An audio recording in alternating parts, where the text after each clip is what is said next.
Hello, my name's Harold Halfdan, and welcome to Archaeological Minecraft. I'm a former archaeologist who enjoys playing Minecraft and thought it would be fun to combine the two. In today's episode, we'll be talking about the pre-Roman Etruscan site of Poggio Civitate. Poggio Civitate is located in modern-day Tuscany in Italy and is Italian for Hill of the Civilization.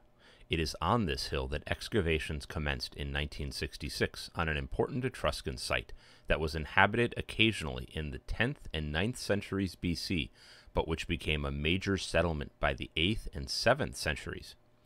In the mid-6th century BC, the buildings were dismantled, the statues were removed from the roof and smashed, then buried in pits around the outside of the building of the settlement, and the walls were knocked over. This site was never reoccupied. In this episode, we will recreate this Etruscan settlement in Minecraft and talk about its phases of occupation and history and what might have happened to this Etruscan settlement.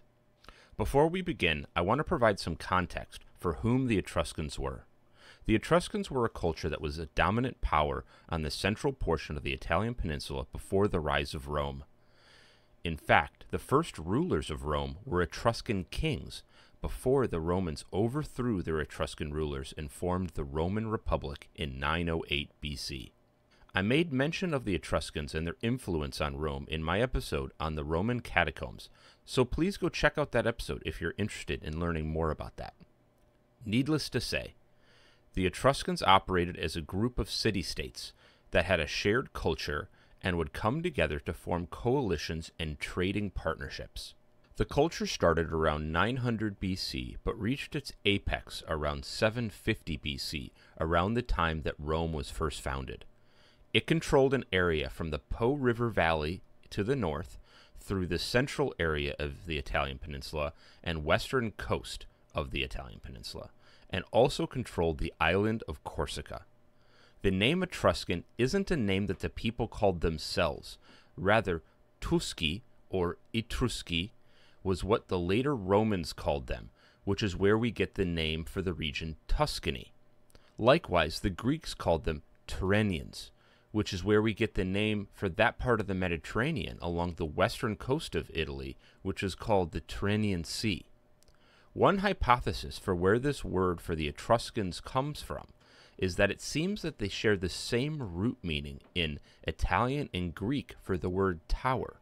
This has led some to propose that this may indicate that it means tower builders, which is backed up by the Etruscans' propensity to build their cities on steep hills with cliffs, and very often with fortified and reinforced with city walls. Another interesting thing about the Etruscans is their language. There have been around 13,000 inscriptions discovered by archaeologists, and during their height, Etruscan literacy was widespread throughout the Mediterranean on account of their vast trading networks. Speaking of their trade routes, Etruscans were known as quality craftsmen and artists, in particular around bronze statuary. I put a link to some of these bronze statues in the description below, and I would highly recommend you check them out, in particular the Chimera of Arezzo.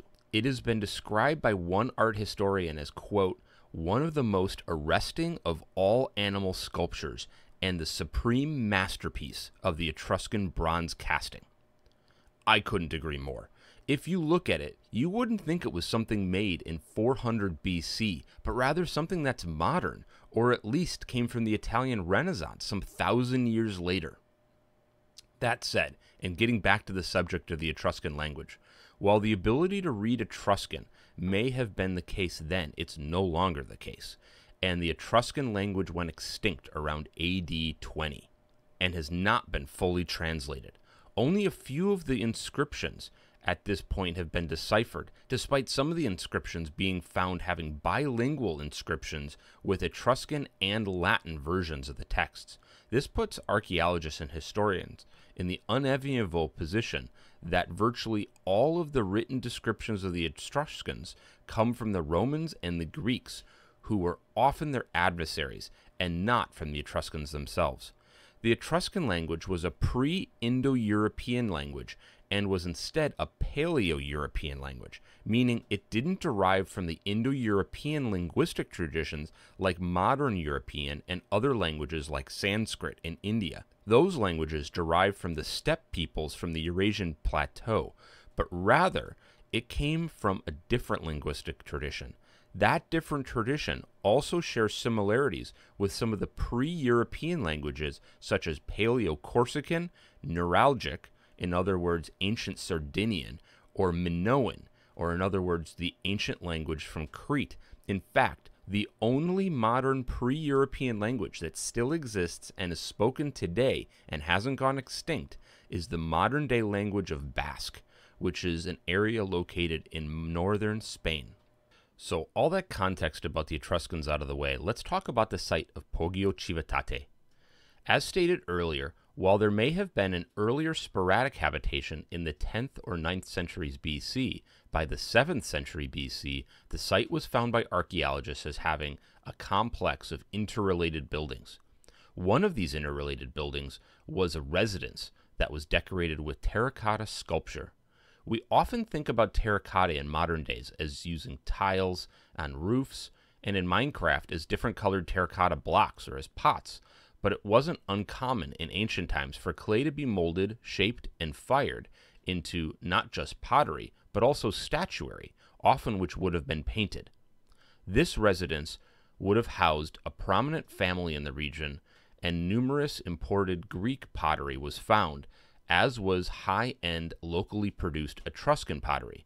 Incidentally, my favorite pottery happens to be Etruscan bucceroware, which was burnished, glossy black ceramic pottery. I put a link in the description to a wiki page so you can check out pictures of bucceroware if you're curious about what it looks like and want to learn more.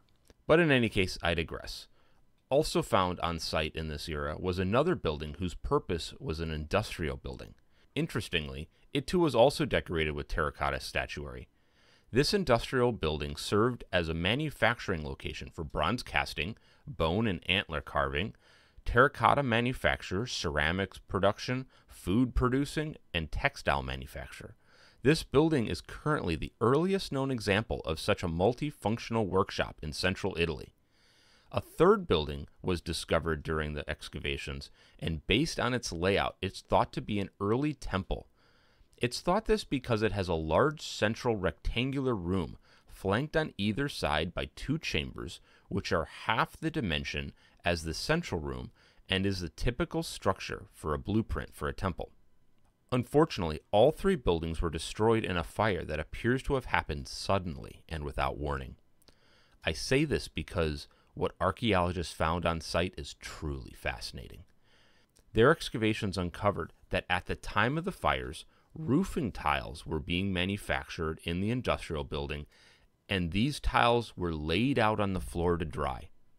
It seems that the fire started and workers fled the building, and some of the workers inadvertently stepped onto the drying roofing tiles, leaving their footprints in the drying clay. The fire and subsequent heat baked the tiles, preserving the footprints for the archaeologists to later find. It must have been a harrowing experience as these workers and residents tried to escape the flames. After the fires, the structures of the site were leveled and flattened, and everything of value seems to have been taken. A new structure was then built on site, marking the second major Etruscan phase of construction at Poggio Civitate. This building dates to the 6th century BC and was different from the first phase of the buildings, and instead of individual buildings, each with their own specialized function, a large four-winged, square-shaped building was constructed. Each side of the wing was 60 meters, or 197 feet long.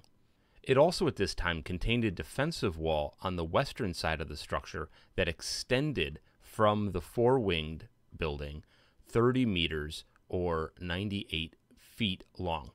The addition of the defensive wall in this later phase makes me wonder if the previous fire was accidental, or if the defensive wall shows the inhabitants being responsive to a threat of some kind. In either case, what is interesting is that the large building was also decorated with terracotta sculpture that sat along the roof, had plaques attached to the exposed wood beams, and sculpted ornamentation in the courtyard.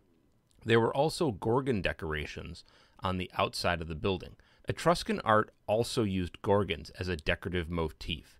So to paint a picture, even if some defensive structures were added, such as the western perimeter wall, don't think that the second phase building was a stark defensive structure, but rather one that was elaborately decorated. Archaeologists have different thoughts about what this four-winged building might have been used for, which range from being a political meeting hall, an agora, or in other words, a meeting ground for various public activities or an assembly, a religious center, a palatial building, or maybe a single larger four-wing building that combined the functions of the previous individual buildings all under one roof. Like the first phase, this building was also destroyed, but instead of being destroyed by fire, as was mentioned previously, this building was purposefully dismantled. Shortly after the middle of the 6th century BC, the statues were removed from the roof and then smashed. The fragments of the statues were separated and sorted, and then buried in pits around the perimeter of the building. The walls were then knocked over and the site abandoned. My sense is that this was almost a ritual aspect to the destruction. It wasn't that the site was abandoned and then fell over due to the passage of time, or that the buildings of the first phase were destroyed in a fire. Why would someone take the time to take down those statues, smash them, sort the pieces, and then bury them in pits? Clearly, it was a deliberate act, but the reason why and the motives behind that action are a mystery. Excavations continue on site and perhaps will lead over time to more answers to these questions. Some recent work has shown that these structures on the hilltop of Poggio Civitate didn't stand in isolation, but rather that the area around the base of the hill had houses and villages that formed a larger community. Perhaps there was a changing political dynamic in the wider community, or a shift in power that led to the purposeful and ritualized destruction of the structure. So, what happened to the Etruscans? Ultimately, despite the Etruscans being kings over Rome, they were overthrown, as I mentioned previously, and the Roman Republic was formed. Rome continued to rise, and there was a series of wars and conflicts fought between Rome and the Etruscans, as well as between the Etruscans, Carthaginians, and Greek city-states, such as the city of Syracuse, which weakened the Etruscan position. In the end, the Etruscan city-states started to be brought into the Roman state around the 4th century BC, and was a process that continued until the last Etruscan city-state was absorbed in 27 BC, although most city-states were absorbed far before then, as is evidenced by the Etruscans being granted Roman citizenship in 90 BC. Well, I hope you enjoyed today's episode where we recreate the Etruscan site of Poggio Civitate in Minecraft. I included links to some of the resources I found while researching this topic, so you can check them out for yourself if you want to learn more. I also want to point out that the Poggio Civitate excavation is an archaeological field school. So, if you're an archaeology student or know an archaeology student and want to consider doing your field school at Poggio Civitate, please follow the link in the description and you can apply on the website. The site director who runs the site for the past couple of decades is Dr. Anthony Tuck, and he was one of my archaeology professors from back when I was in university studying archaeology. He's a very cool guy, and if you're thinking about field schools, I highly recommend you consider it. If you liked this video, please take the time to give it a like and make sure to subscribe so you get notified when I post videos. Thanks, have a good rest of your day. Bye for now.